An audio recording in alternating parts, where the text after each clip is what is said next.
반갑습니다. 오늘 우리가 함께 나눌 말씀은 히브리서 5장 5절에서 10절까지 말씀입니다.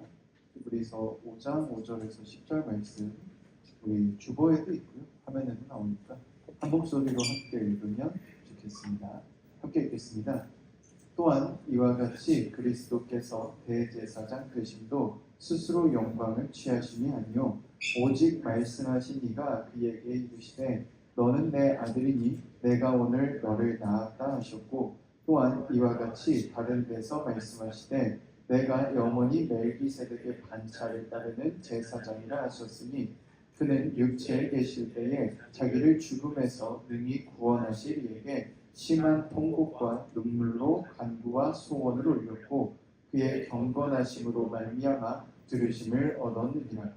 그가 아들이시면서도 받으신 고난으로 순종함을 배워서 온전하게 되셨은즉 자기에게 순종하는 모든 자에게 영원한 구원의 근원이 되시고 하나님께 멜기세덱의 반차를 따른 대제사장이라 칭함을 받으셨느니라. 오늘 함께 나눌 말씀의 제목은요, 희생으로입니다. 반갑습니다. 날씨가 더운데도 이렇게 와주셔서 너무 고맙습니다. 오늘 말씀을 보면요, 여러 가지 얘기가 나와요. 예수님께서 대제사장으로 어떻게 됐는가? 하나님께서 그를 나의 아들이다, 내가 오늘 너를 낳았다, 이렇게 말씀해 주셔서 그가 대제사장이 되었다, 이렇게 성경이 고백하고 있습니다. 그 외에도 잘 보면 이러이러한 일을 따라서 멜기세덱의 반차를 따랐다는데 멜기세덱의 격과 그 자격을 물려받았다라는 말이고요. 멜기세덱이라는 사람은 이름의 뜻에서 보면 정의의 왕이라는 뜻이거든요. 하나님의 제사장 중에 한 명이었는데 그런 위대한 제사장의 계보를 이었어라고 말을 합니다. 그런데 이것들이 어떻게 예수님을 하나님께서 선택하셨는지, 어떻게 예수님이 그리스도이신지 증명할 수 있는 수단은 되지 않아요. 그런 수단은 되지 않는 겁니다. 우리가 지금 봤을 때는 우리가 예수님을 그리스도로 받아들이고 하나님이 살아계시구나라고 느낄 수 있는 수단은 뭐밖에 없어요? 성경책 하나밖에 없죠. 지금 예수님이 사셨던 그 시대, 예수님이 활동하셨던 그 시대에는 어때요? 많은 이들이 있었고 예수님께서 많은 증거를 보여주셨습니다. 수많은 아픈 이들을 고치시고 못 걷는 자를 걷게 하시고 듣지 못하는 이를 듣게 하시고 앞을 못 보는 사람을 보게 하고 귀신 들린 사람으로부터 귀신을 내쫓고 회복시켜 주셨어요. 수많은 일들을 보여주셨는데 사람들이 믿었냐? 안 믿었어요. 안 믿었어요. 예수님의 제자들조차 안 믿어요. 당신이 그리스도입니다, 왕입니다 라고 따라다니면서도 온전히 마음속에 믿지 못해서 말로는 우리가 같이 죽을 거예요 라고 해놓고 예수님이 잡혀가시자마자 다 도망가요. 그리고 예수님이 부활하셨다라는 소식을 듣고 심지어 부활한 걸 눈앞에서 봤어도 긴가민가해요. 예수님께서 다 모아놓으시고 그 상처를 보여주시고 하늘로 올라가시기까지도 그들이 긴가민가. 그리고 나서 그래도 이제 믿음은 생겼단 말이에요. 예수님이 올라가는 걸 보고 그가 그리스도가 맞았구나 라는 믿음은 생겼어요. 근데 문제가 뭐냐? 그걸 어떻게 해야 될지 모르는 거예요. 그때 성령님을 만나는 일이 벌어집니다. 성령 체험이라고 흔히 부르는데 하나님이 살아계신 것이 믿어지는 어떤 기적적인 사건이 그 사람들 사이에 일어나요. 그래서 진짜로 예수님이 하나님이시고 우리가 이걸 전해야 되는구나 라는 걸 깨닫고 거리로 나갑니다. 그리고 전파하자 그날 하루 만에 3,000명이 예수님을 구주로 영접했다. 성경이 이렇게 증언하고 있어요. 지금 시대로 와봅시다. 그때 눈으로 보고도 못 믿었어요. 지금 성경책밖에 없습니다. 그런데 교회에 다니는 어른들을 보면 이렇게 고백합니다. 하나님이 진짜 살아계셔. 내가 하나님을 만났어. 어떻게 그렇게 말할 수 있을까? 어떤 체험의 순간이 있어요. 아까 말한 성령 체험의 순간이 예수님의 제자들이 살았던 시대에만 일어난 것이 아니고 그 뒤에 수없이 반복해서 일어납니다. 심지어 예수님이 오시기 전에도 성경을 보면 성령님을 통해 하나님의 능력이 사람에게 부여되는 일이 벌어졌다고 기록되어 있어요. 끊임없이 성령님을 통해 하나님이 살아계시는구나 라는 체험을 하게 됩니다. 그리고 그 체험을 통해 예수님을 나누고 싶어, 예수님이 살아계신다는 걸 내가 어떻게 증명해주고 싶어 라고 하지만 어떻게 증명해야 되는지 몰라요. 왜 내가 감동받았고 내가 하나님이 살아계신다는 걸 그 순간에 어떻게 믿게 됐는지 아무도 몰라요. 목사님들조차 마찬가지예요. 그래서 가끔 목사님들 중에 이렇게 말씀하시는 분들이 있어요. 더 열심히 해야 구원받습니다. 아니, 착각하는 거예요. 목사님들이 머리로는 아는데 내가 한 체험이 너무 강력하다 보니까 착각에 빠지는 겁니다. 내가 열심히 기도하다가 예수님을 만났거든요. 그러니까 더 열심히 해야 예수님을 만나고 구원받을 수 있다고 착각하는 거예요. 근데 성경은 이렇게 말합니다. 하나님이 사랑하시는데 그 사랑을 깨닫는 순간이 오면 그때부터 믿음이 시작된다. 구원이 먼저 있고 그 다음에 열심을 내게 되는 거예요. 그러면 이 확신, 이 체험이 도대체 어디서 왔느냐? 그건 모르죠. 하나님이 갑자기 주신 거니까. 그러면 체험의 순간에 뭐가 있었기에 하나님의 살아계신, 하나님이 나를 사랑하신다는 사실, 예수님이 나를 사랑하신다는 사실을 알게 되었을까? 오늘 말씀에 그게 나오는 거예요. 여러 가지 계보를 쭉 말하고 나서 7절에 이렇게 말합니다.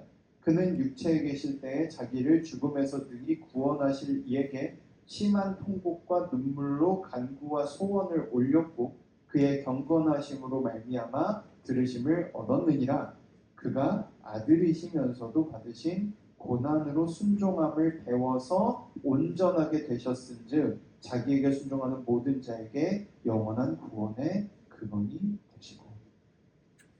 세상에 수많은 신들이 있습니다. 수많은 종교들도 있고요. 종교가 아닌데도 신격화된 것들도 있어요. 예를 들면 지금 이 시대의 가장 큰 신이 뭘까요? 가장 위대하다고 사람들이 생각하는 신이 뭘까요?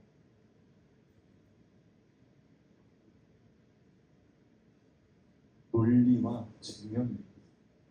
사람들이 가장 강렬하게 믿고 있는 신이에요. 근데 놀랍게도 한 200년, 300년쯤 전에 계몽운동이 일어났을 시점에 수많은 철학자들과 과학자들이 이렇게 말합니다. 객관성이란 건 환상의 결과야. 그것도 역시 믿음이라는 얘기예요.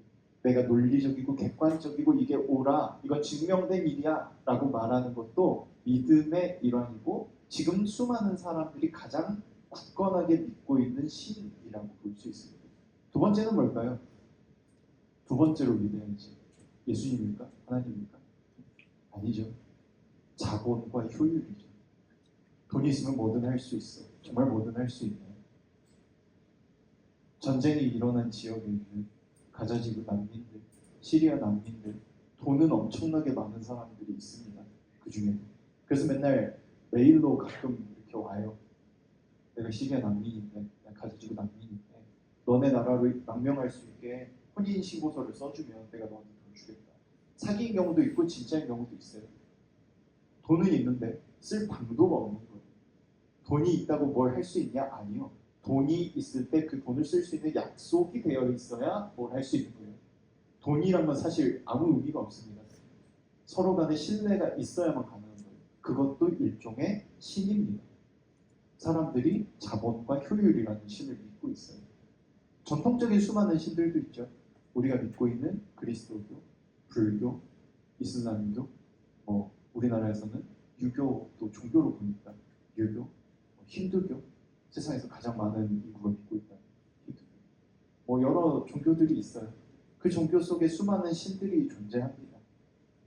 도대체 어떻게 그러면 예수님이, 우리가 믿는 하나님이 그들과 다르다고 어떻게 말할 수 있을까?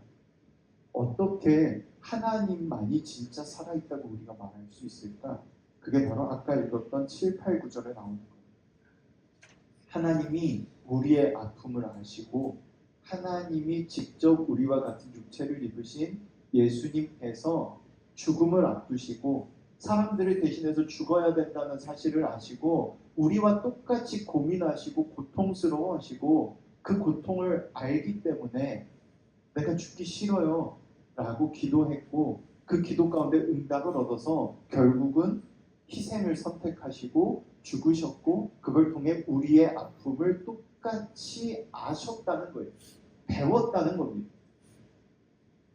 수많은 사람들이 성령 체험을 다른 방식으로 해요. 여러 가지 방식으로 합니다. 기도하다가 성령 체험하시는 분, 찬송하다가 성령 체험하시는 분, 어떤 분은 잔잔함을 얻고요. 어떤 분은 불을 받아서 막 일어나 뛰기도 하고요. 어떤 분은 완전히 실신해버리기도 하거든요. 그런데 공통점이 딱 한 가지 있습니다. 내 아픔을 하나님이 알아주신다는 걸 그 순간에 너무 강렬하게 깨닫는 그게 유일한 공통점. 우리가 믿는 하나님이 다른 신하고 어떻게 다르냐고요? 우리와 똑같은 아픔을 겪으시고 우리의 아픔을 너무나도 잘 알아주시는 분이 하나님. 아까 수많은 목사님들이 착각한다고 했잖아요. 더 열심히 해야 구원받는다고 하면 문제가 생겨요. 열심히 안 하는 사람은 저주를 받게 되는 거예요. 그래서 사고들이 일어났을 때 가끔 그렇게 말씀하시는 목사님들이 있습니다. 그들이 열심히 안 믿어서 벌을 받았어. 그러나 성경을 보면요. 성경을 공부하고 하나님께서 어떻게 사람의 아픔에 관여하시는지를 알고 나면 그런 목사님들은 이렇게 말합니다. 배가 침몰했을 때 하나님은 어디 계셨냐고요? 그 배와 함께 가라앉아서 그 영혼들을 위로해주고 계셨습니다. 함께 아파하고 계셨습니다. 그런 하나님을 만날 수 있도록 합니다. 여러분이 힘들고 괴로울 때 아무도 없다고 느껴질 때 하나님이 여러분을 만나주실 거예요. 그때 힘을 얻어서 다시 나갈 수 있도록 여러분이 사소하게 아플 때도 괴로울 때도 하나님이 그 아픔을 다 알고 계시고 너무나도 큰 괴로움에 좌절할 때도 하나님이 그 아픔을 알고 계십니다. 저도 그랬던 적이 있고 딱 여러분만 할 때였는데 중3 때였는데 너무나도 싫어서 죽고 싶었거든요. 근데 습관적으로 교회 들려서 기도를 했어요. 목사들에게 그 기도하라고 엄마가 시켰거든요.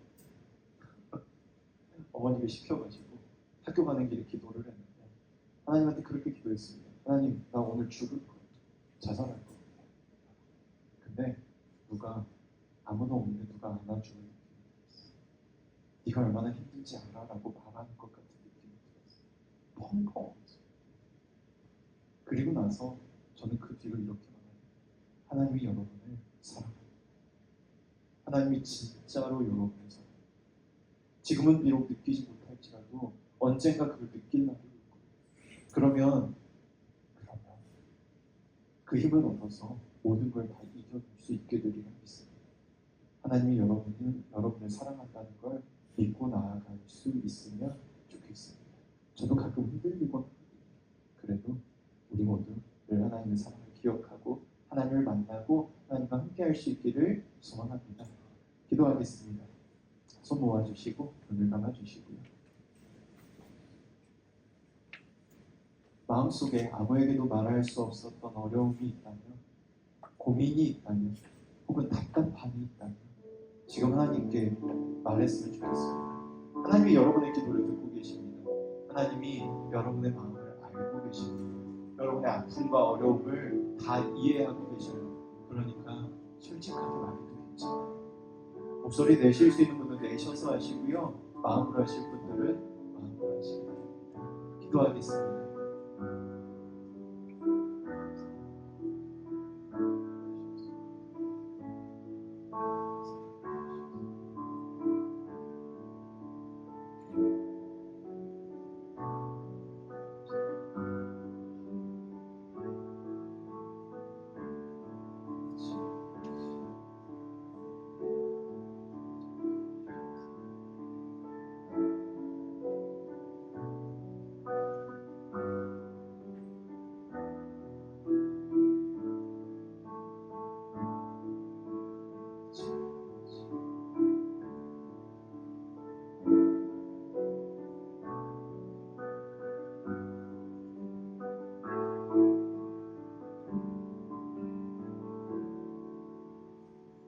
우리를 사랑해 주신 하나님 감사합니다.